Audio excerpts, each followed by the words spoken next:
말씀은 이사야서 14장의 24절로 27절입니다. 제가 읽어 올립니다. 만군의 여호와께서 맹세하여 이르시되 내가 생각한 것이 반드시 되며 내가 경영한 것을 반드시 이루리라. 내가 아수르를 나의 땅에서 파하며 나의 산에서 그것을 짓밟으리니 그때 그의 멍에가 이스라엘에게서 떠나고 그의 진이 그들의 엿개에서 벗어질 것이라. 이것이 온 세계를 향하여 정한 경영이며 이것이 열방을 향하여 편 손이라 하셨나니 만군의 여호와께서 경영하셨은즉 누가 능히 그것을 패하며 그의 손을 펴섰은즉 누가 능히 그것을 돌이키랴. 아멘.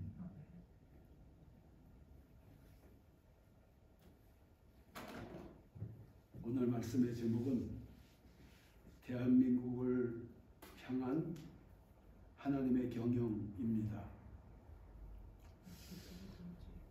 우리나라는 역사적으로 항상 이웃나라의 침략에 시달려 왔어요.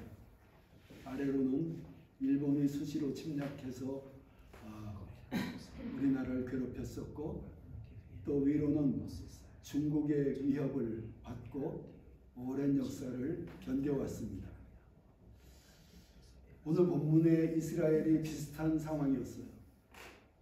과거로부터 항상 이스라엘을 침략해 괴롭히던 블레셋, 또 당시 강대국이던 아수르에게 항상 위협을 당하며 살아왔어요. 특히 그 당시 아수르에게는 매년 많은 조공, 물건들을 바치면서 협박을 받으며 괴롭게 살아왔습니다. 그런데 하나님이 이사야를 통해서 아수르를 망하게 하신다고 말씀하셨어요. 그 당시 아수르는 지금 미국과 같이 아주 강대한 강대국이었었는데 그런 예언을 하셨어요. 아수르가 망하면은 이스라엘은 자연히 아수르의 압제에서 벗어나 국민들이 평안을 얻게 되는 것입니다.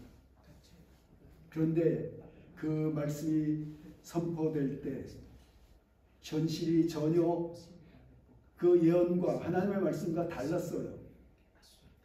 믿기 힘든 상황이었습니다. 그때 하나님이 이렇게 말씀하십니다. 이사야서 14장 12절입니다. 만군의 여호와께서 맹세하여 이르시되 내가 생각한 것이 반드시 되며 내가 경영한 것을 반드시 이루리라. 오늘은 이 하나님의 약속이 우리들 개인의 삶에 어떻게 관계되는가를 알아봅니다. 첫째로, 하나님이 세계를 경영하십니다. 오늘 우리가 읽은 이 본문, 그 전과 후를 보면은 그 당시에 바벨론이라는 나라가 조금씩 일어나고 있었어요. 근데 별로 힘이 없었습니다. 근데 바벨론이 강대국이 될 것을 예언하면서 강대국이 되는데 하나님이 그 바벨론을 심판해서 망하게 하리라 이렇게 예언을 하셨어요. 그리고 또 아수르도 망하게 하리라. 그리고 오랫동안 이스라엘 백성들을 괴롭혔던 블레셋 내가 망하게 하리라. 그리고 그 모든 역사는 내가 하는 것이다. 내가 세계를 경영하고 있다. 이렇게 말씀하시는 거예요. 이사야서 14장 25절로 26절입니다. 내가 아수르를 나의 땅에서 파하며 나의 산에서 그것을 짓밟으리니 그때 그의 멍에가 이스라엘에서 떠나고 그의 짐이 그들의 어깨에서 벗어질 것이라. 이것이 온 세계를 향하여 정한 경영이며 이것이 열방을 향하여 편 손이라 하셨나니. 그런데 여기서 중요한 것이 아수르를 망하게 하는 이유가 있어요. 아수르를 왜 망하게 하십니까? 왜 그렇게 세계를 경영하십니까? 이스라엘 때문이에요. 이스라엘을 고통에서 건져내기 위해서 이스라엘을 괴롭히는 아수르를 패망시킨다는 거예요. 이스라엘이 그 당시의 역사의 주인공이었어요. 하나님이 택하신 민족이었기 때문에. 그렇다면은 이 시대의 이스라엘 민족은 누구입니까? 이 시대에 하나님이 택하신 민족은 누구입니까? 하나님이 역사의 주인공으로 삼은 민족이 누구십니까? 어느 민족입니까? 이 시대에 하나님이 사랑하시는 민족, 하나님이 쓰시는 민족, 한때 로마를 통해서 기독교가 인정되고 국교가 되고 로마가 1000년 동안 세계를 지배하는 그 놀라운 역사가 로마의 기독교가 흥황했고 로마가 하나님의 사랑을 받았기 때문에 이태리가 하나님의 사랑을 받았기 때문에 이태리 곳곳에 가보면 어느 소도시건 중심에 교회가 세워져 있어. 교회 중심으로 도시가 형성되어 있어. 하나님이 쓰셨습니다. 그러나 지금은 아니에요. 지금은 기독교가 너무나 쇠퇴해버렸어. 지금 이 시대에 쓰고 있는 민족, 대한민국입니다. 여러분 잘 믿어지지 않으시죠?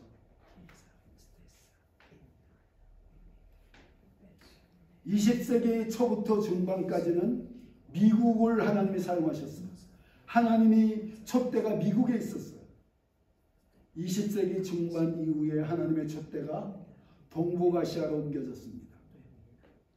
20세기에 하나님이 가장 귀하게 쓰셨던 미국의 빌리 그레엄 목사님이 1974년 3년도에 여의도 집회에 오셨는데 그때 연인원 300만 명이 모였어요. 엄청난 그 기독교인들이 모였어요. 대단한 역사였습니다. 그때 빌리 그레엄 목사가 이렇게 말했어요.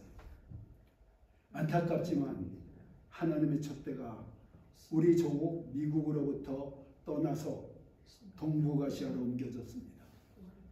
앞으로 한국과 중국 교회가 세계 교회를 이끌 것입니다. 이렇게 예언을 하셨어요. 여러분, 대한민국에 일어난 성령의 역사는 기독교 2000년 역사에서도 매우 드문 일이에요.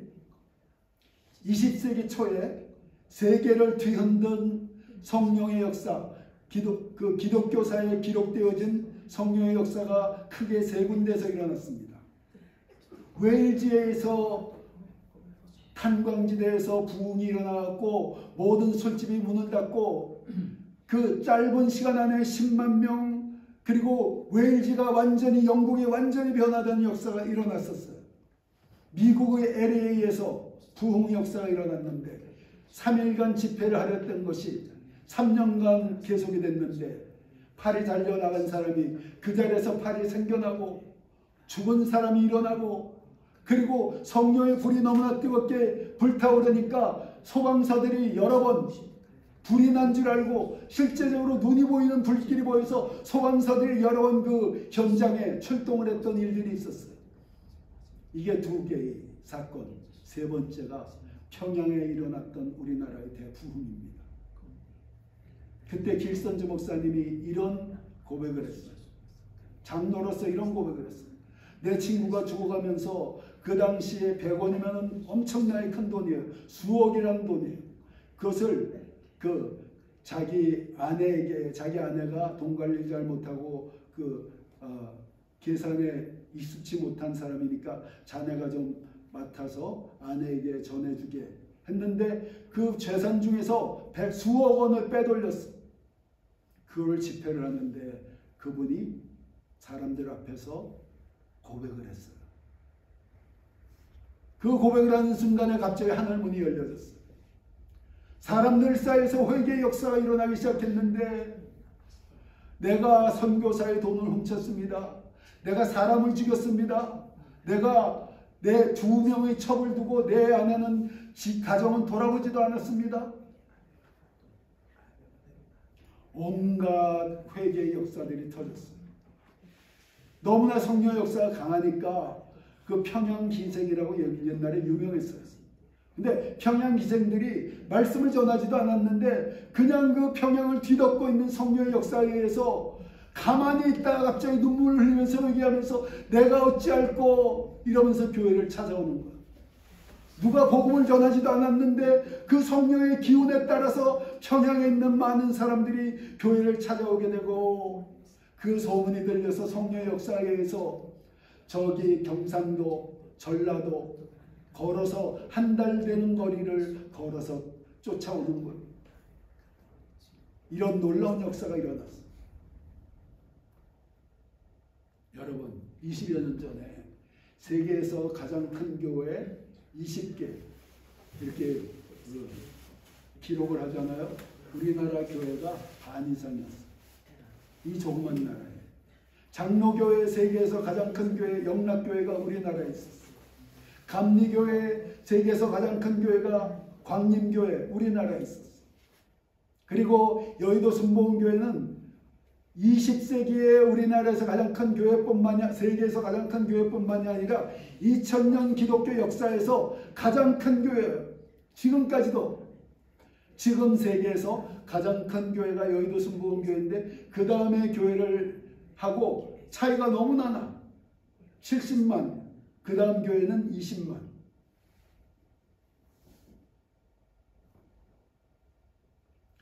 그때 내가 여의도에서 신앙생활을 매년 수천 명의 세계 각지에, 유럽, 미국, 세계 각지의 사람들이 여의도 순복음교회를 찾아와요. 수천 명의 목사들이. 그래갖고 교회 성장에 대해서 배우고 돌아갑니다. 그때 당시에 옛날에 그 여의도 순복음교회에서 세운 기도원에 군부대 옆에 있었는데, 집회를 하면은 군부대에서 그 차를 갖고 불을 끌어와. 불이 난 줄 알고 불길이 막 보이니까, 성령의 불길이 보이니까 그 군부대에서 물을 갖고 불을 끌어와서 보니까 불이 안 보여. 그런 역사가 우리나라에 있었어.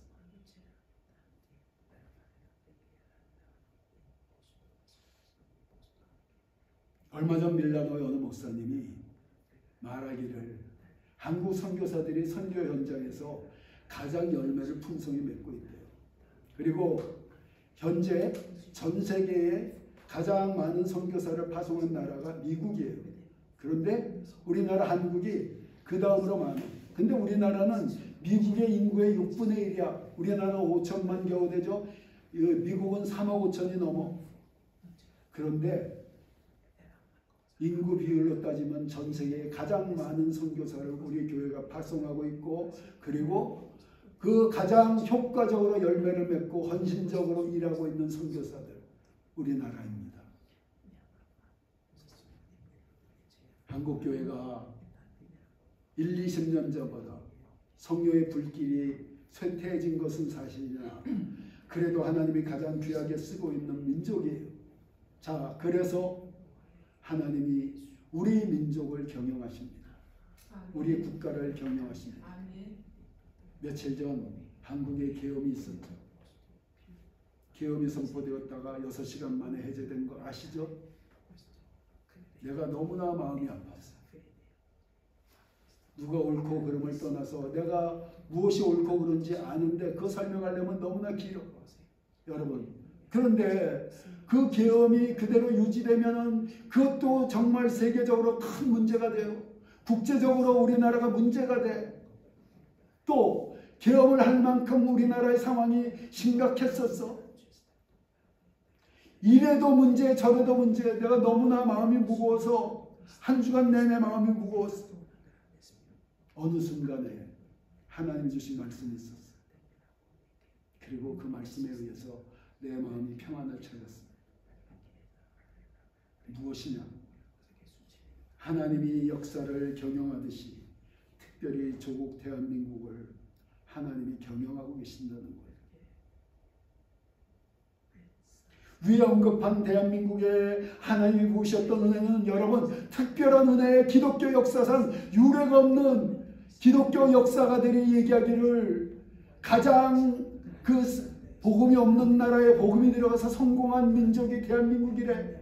역사가들이 그렇게 얘기해요. 그만큼 대한민국을 사랑하고 그만큼 깊은 관심을 갖고 우리나라를 경영하고 있기 때문에, 완전한 기회로 경영하시기 때문에 지금 어떤 현실적인 상황, 너무 정치가들 생각하면 분이 일어나요. 그 악한 자들. 그런데 그럼에도 불구하고 하나님이 우리나라를 경영하기 때문에 합력해서 선을 이루게 됩니다. 어떤 과정을 거치건 우리나라는 하나님의 손길 속에서 세워져 갈 것이니까 여러분 염려하지 마셔요. 만일 정말 우리 한국교회가 하나님 보시기에 타락해서 국가적 징계를 허락하신 것이라면 우리는 겸허히 받아들여야 돼요. 회개하고 긍휼을 구해야 돼요. 그러나 제가 중국에서 본 목사들, 이태리에서 경험한 목사들, 그리고 여러분들 성도들, 그렇게 사회에서 비난받을 만큼 타락했다고 생각되지 않아요. 그것은 세상이 너희를 미워하는 것을 이상한 일 여기지 말라. 이상한 일 당한 것으로 여기지 말라. 너희를 미워하기 전에 먼저 나를 미워했다 말씀하셨던 예수님의 말씀처럼 세상 사람들이 과도하게 교회를 비난해요. 악한 마음으로 교회를 비난하는 거예요. 그렇게 비난받을 만큼 우리가 타락하지 않았어요.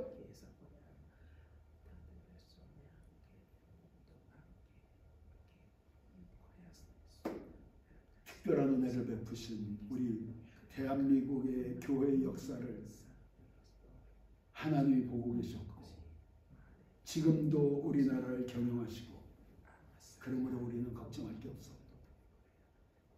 그저 하나님을 신뢰하며 나라와 민족을 위해 기도하는 우리 모두가 되시기를 바랍니다. 둘째로 하나님이 우리 개인의 삶도 경영하십니다. 하나님이 세계를 경영하실 때 즉흥적으로 하지 않으시나 플랜이 있으셨어. 그 플랜은 완벽해.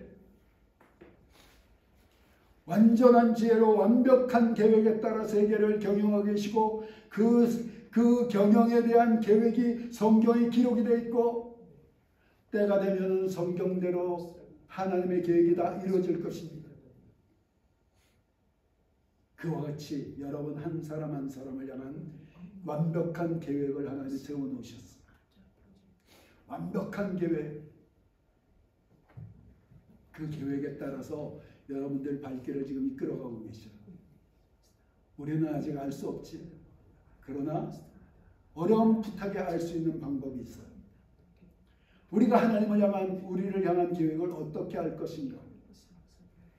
여러분의 꿈이, 여러분이 지금 가는 길이 하나님의 계획이에요. 하나님은 하나님의 계획을 우리 사람의 마음속에 꿈으로 심어주십니다. 그리고 우리가 그 꿈을 이루기 위해 노력하고 하나님은 그 꿈을 이룰 수 있도록 도와주셔요.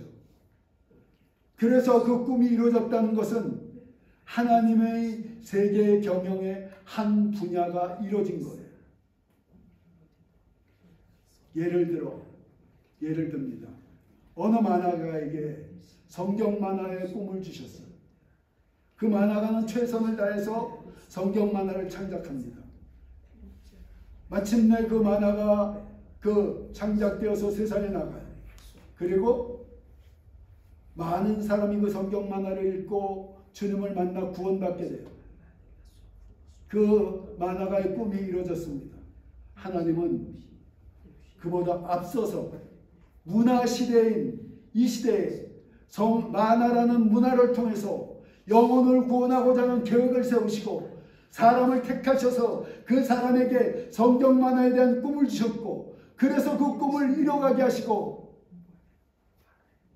그 만화가의 꿈이 이루어진 것은 하나님이 만화를 통한 영혼 구원의 계획이 이루어졌다는 것입니다. 그와 같이 여러분들에게 주신 꿈이 하나님이 주신 계획이고 하나님의 계획은 반드시 이루어지게 되는 거예요. 빌립보서 2장 13절에 너희 안에서 행하시는 이는 하나님이시니 자기의 기쁘신 뜻을 위하여 너희에게 소원을 두고 행하게 하시나니 그러므로 우리의 꿈은 반드시 이루어집니다. 하나님은 우리를 선택해 꿈을 심어주실 때 실수나 실패가 있을 수가 없어요. 완전한 지혜로 우주 만물을 창조하신 분의 계획에 실수가 있을 수가 없어요. 로마서 11장 29절에 하나님의 은사와 부르심에는 후회하심이 없느니라.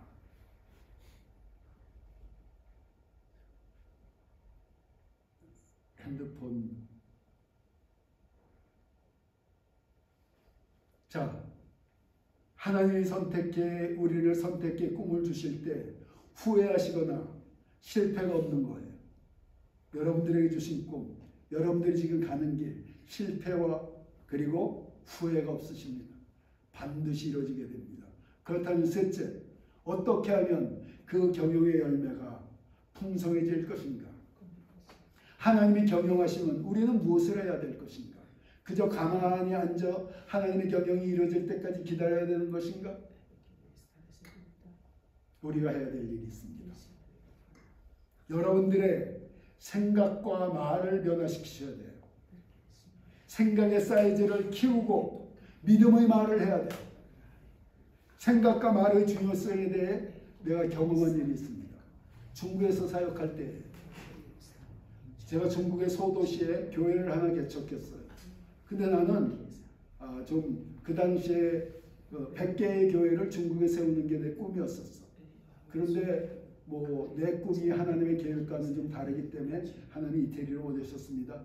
그래서 교회를 세우고 다음 한 차로 15분 정도 가는 이웃 도시에 또 교회를 세우고자 어느 목사님을 모시고 그 교회는 맡기고 이제 다시 교회를 개척하려 기도하고 있었어요. 그런데 어느 날 새벽 기도 시간이 됐는데 그 목사님이 안 와. 그래서 시간이 돼도 안 오기 때문에 내가 한 5분 정도 잠깐 말씀을 묵상하고 올라가서 말씀을 전했어요.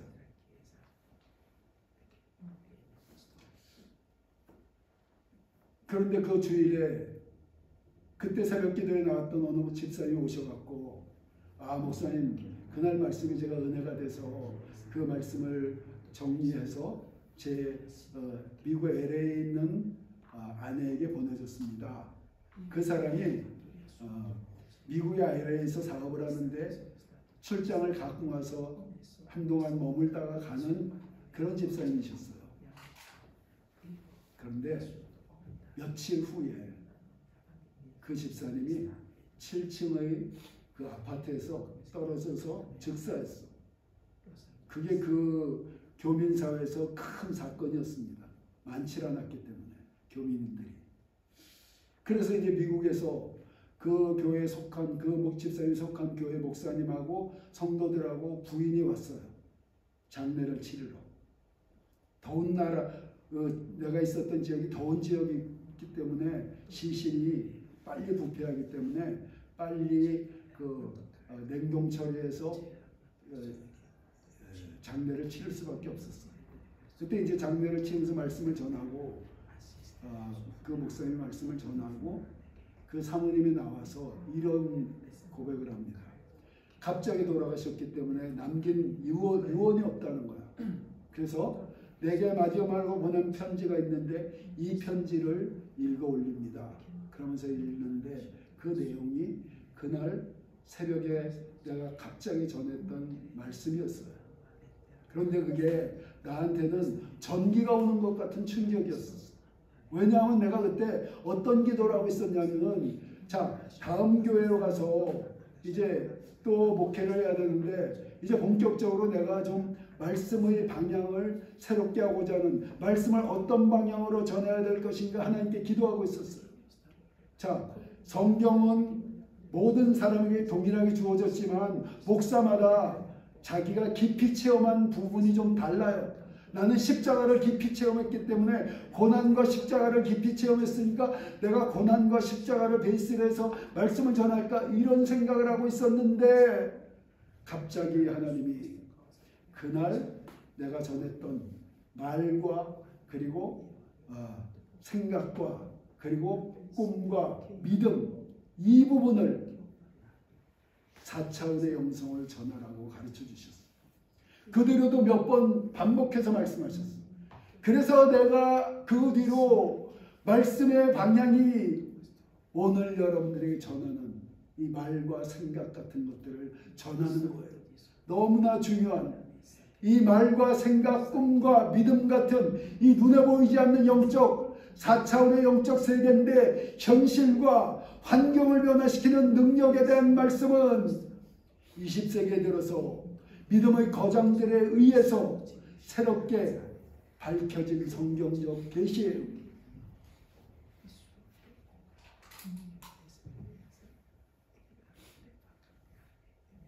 여러분, 말과 생각과 그리고 꿈과 믿음은 눈에 보이지 않는 우리 안에 있는 어떤 요소들이에요. 우리 마음 눈에 보이지 않지 않습니까? 우리 인간이 그 육체로만 되어 있지 않고 영혼이 있고 정신이 있지 않습니까? 이 세계도 마찬가지예요.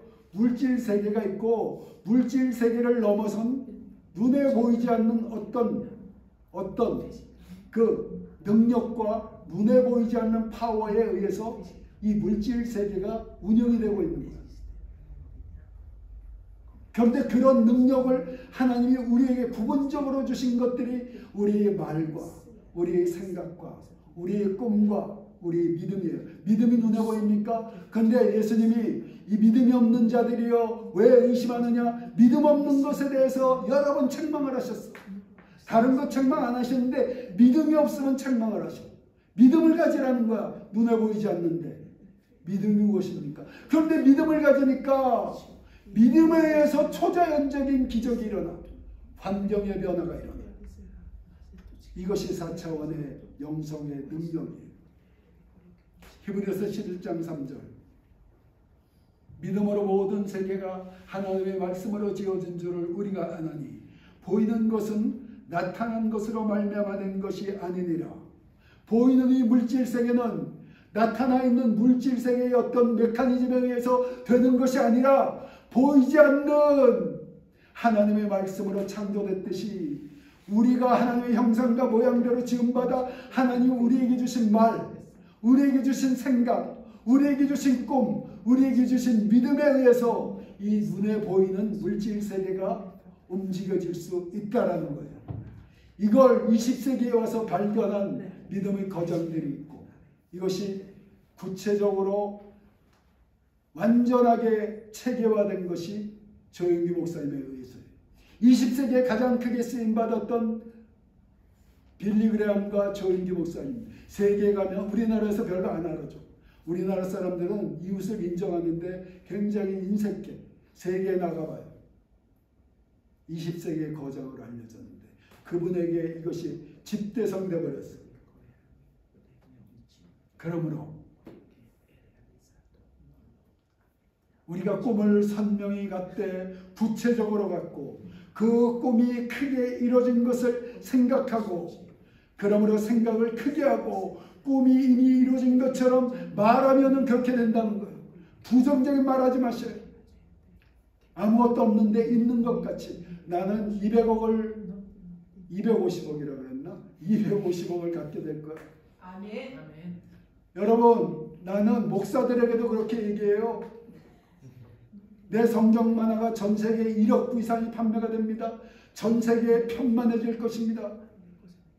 우리 단톡방의 목사들 여기 이태리 목사들 단톡방 그 이름이 뭔지 아세요? 1억 부. 내가 하도 선포하니까 1억 부 목사님. 나보고 미쳤대. 근데 미친 것 같이 해야 돼. 미쳐야 돼요. 믿음에 미쳐야 돼.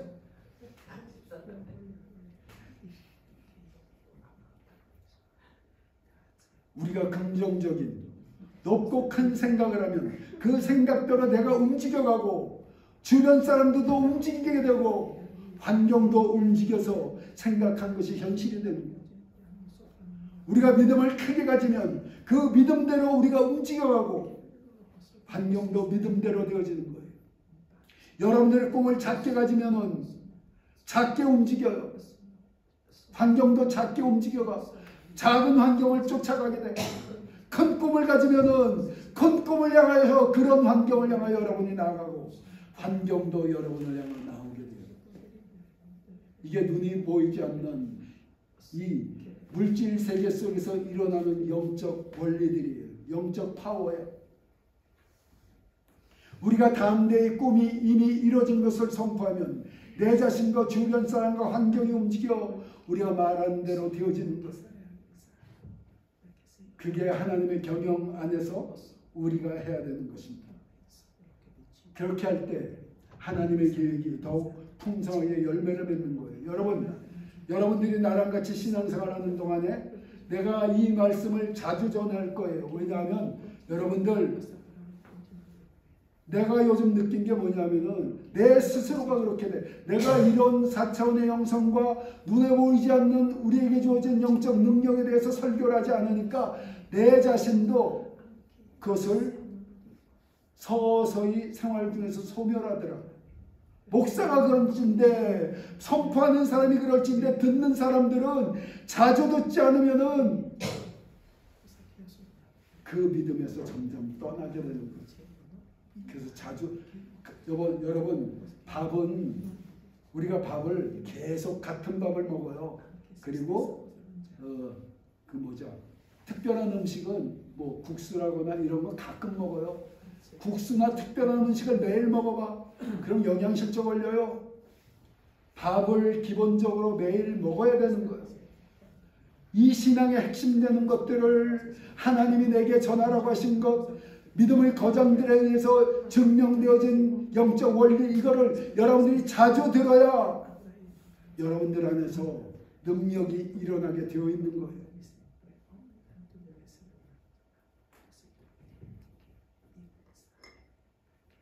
우리는 감사하게도 하나님이 외면하시는 사람들이 아니고 지극한 사랑으로 우리를 품고 계신 하나님의 자녀들이에요.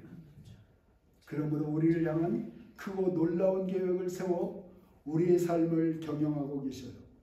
그리고 우리는 그 하나님의 계획 안에서 꿈과 믿음과 말을 통해 더 풍성한 열매를 맺는 사람이 되는 것입니다.